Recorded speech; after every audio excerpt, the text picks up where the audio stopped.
Yan, for today's video guys, may naririnig kami na, ayan pakinggan nyo guys. So, concern lang kami kung kaninong linya yan kasi parang 2 days ko nang naririnig. Tinesting ko yung linya ko, pinatay ko. So, ibig sabihin, hindi akin kasi pinatay ko. Tuloy pa rin yung pag-agos. So, kanino kaya to?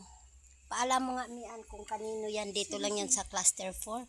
So yun lang guys, nag-concerned citizen lang tayo kasi ang mahal talaga ng tubig. Sayang sa buong magdamag na umaagos yan. Ayan yung tubo na yan guys, ito. So hindi ko alam kasi may unit pa doon sa taas. Hindi ko alam kung kanino talaga yan galing.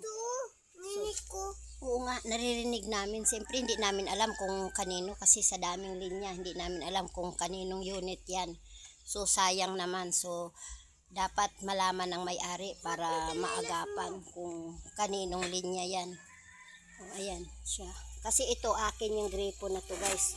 So tinatry kong pinatay doon sa main para malaman ko kung kung sa amin ba. So tuloy pa rin yung niya. Continue pa rin yung naririnig ko. Yung tunog nyo guys, pakinggan nyo. Di balik yan siya guys.